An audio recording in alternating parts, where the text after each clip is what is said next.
Hi everyone, I'm Lalabad. Welcome to my kitchen. Today I am making roast beef sliders. Don't those look so good? All right, so I find it very convenient when I pre or prep everything before I start to cook. I've been doing this a lot lately, and it's really just made the process of cooking a lot funner, but a lot quicker as well. And again, very convenient. So I'm starting to prep off with dicing up a small onion and dicing up the roast beef. I'm using this pack of thinly sliced roast beef, the Walmart brand. And also wanted to let y'all know that y'all could use those very affordable packs of beef. Um, but I'm going to use both because we like a lot of meat in our sliders. Now I'm chopping up the meat because if you use the big slices of the lunch meat, then it's just going to be harder for you to cut when you have to cut the sliders. So this is just, again, making it easy on yourself for later. And I'm just mixing the meat up together. This does have this is a saltier meat here, just so you know, be prepared. If you don't have pre-sliced mushrooms, this is where I was cut up the mushrooms, but we bought pre-sliced. They're a little bit like a couple more cents more, but again, all about convenience. I'm adding a pat of butter and adding some oil just so the butter doesn't burn. I have here a pack of frozen peppers and onions that have been sliced. Again, this is convenient and also affordable. Peppers nowadays are like super expensive. So I just get them frozen. And I'm cooking them now.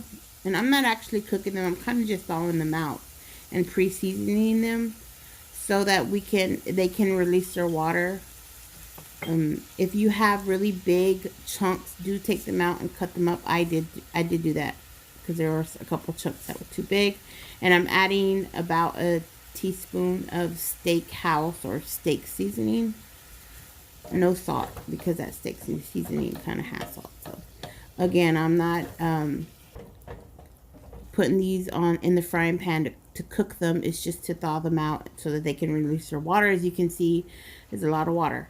As soon as they did thaw out, I took them out and put them in a strainer and set them aside to, again, release their water in a different area because I am going to be using those juices.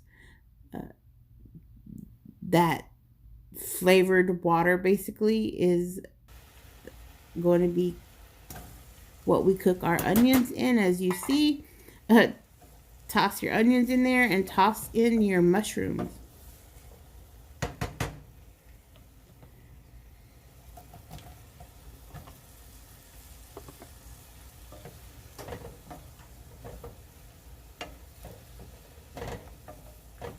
In the meantime, you want to prepare your rolls. I'm using these King Sweet rolls. And also preheat your oven to 350 and prep your pan by putting some parchment paper on it. Now these rolls are not pre-cut, so you do have to cut them. Just cut them as even as possible. Try not to make the bottoms too thin because you want it to be stable slider.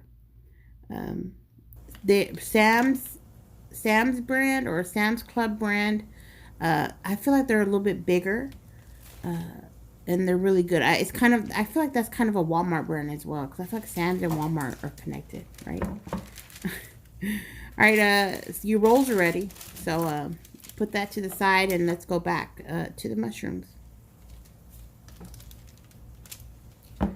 As you can see, the mushrooms or the water evaporated or the mushrooms soaked them up or whatever happened to that water. It's not there. That's all that matters. All right, to this, you're going to add pat of butter, because we're going to make a roux. This is a tablespoon of butter. So you got a tablespoon of butter, you add a tablespoon of flour. This is the mushroom sauce.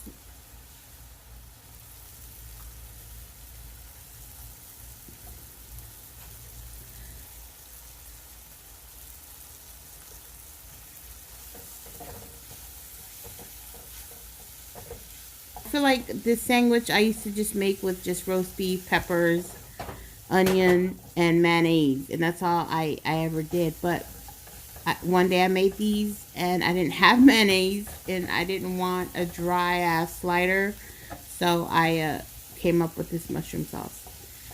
Alright, so I added a tablespoon of flour and I'm basically cooking that flour. Now I messed up because my intention was to deglaze my pan with some dry vermouth, but instead I added the water. Now if you have beef broth, you want to add beef broth, but y'all know I only use the beef or the chicken powders, the beef powders. So that's going to come later, but I added about a cup of water and I'm adding about a capful of dry vermouth. Again, I wish I would have deglazed the pan with the dry vermouth, but I didn't, so I'm adding it now. That's all that matters, is the flavor will be there. You just want to cook the sauce a little bit longer so that the alcohol could be, you know, cooked out. So that's what I'm doing. All right, time to season. So if you added beef broth, no need to add this. This is beef bouillon or beef powder. I'm adding about half a teaspoon.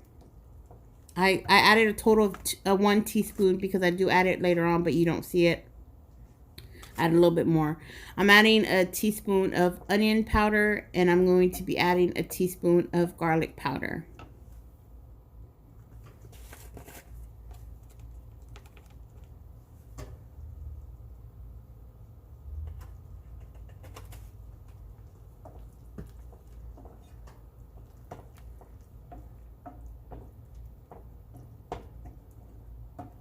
As you can see, the sauce is thickening up.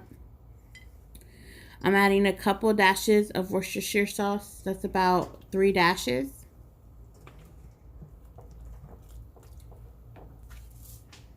And I'm adding some of that steakhouse seasoning. That's about a teaspoon.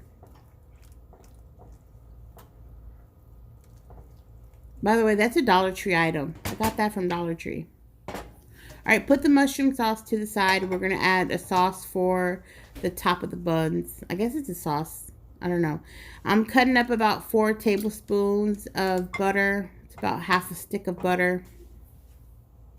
And I'm going to season this as well with the same seasonings. Basically, I'm adding a tablespoon of that steakhouse seasoning.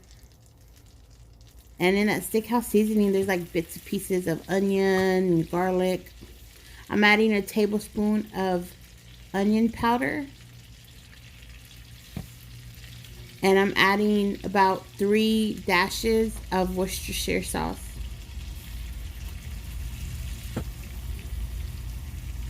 And that's about half a teaspoon of the chicken bouillon. Stir that up. You don't want to burn it, so be careful. Just stir it up until the butter melts completely and put it to the side. And that's your topping for your sliders. Time to prepare, or time to layer up these sliders.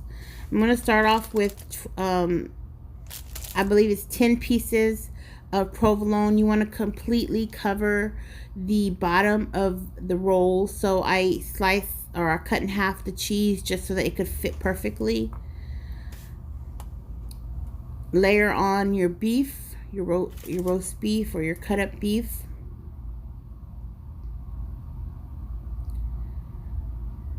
Add the peppers that have been draining, but they're still seasoned. Remember, season everything, layer by layer. It'll all come together, I promise. And then I add the mushroom sauce. As you can see, it's not too thin. It's more like I guess like a gravy. And then add your, I think I had like two slices that were cut in half of the cheese. Put that on top. If you want to add more cheese, that's fine too. More cheese the merrier. But you know, I've been eating too much cheese, so I was trying to cut down.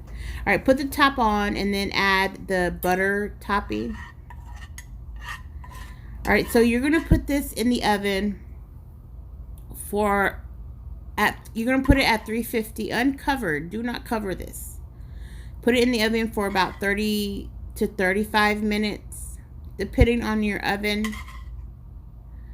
You know, check, just make sure that the cheese is melted. That's because that's really all you're trying to do, is to melt the cheese and to crisp up your rolls a bit. Do be careful when you cut this, because you don't want to burn yourself. But uncovered in the oven 350 for about 30-35 minutes. Keep an eye on it, make sure the tops don't burn. But this is what it looks like when it comes out the oven. It's believe it or not, that bottom is not soggy. There is no soggy bottom. Serve hot or cold. I've eaten these out the fridge and they were delicious, to be honest with you. I love cold sandwiches like this. But yeah, there you go. It's so good, right? My mouth is watering as I'm just looking at this. My mouth is watering. I have some leftovers in the fridge, as a matter of fact. But there you go. I hope you liked this video. If you did, please give it a thumbs up. If you use this recipe, let me know in the comments below how it came out and what you did different. I like to know those things. All right, have a great day. All right, bye.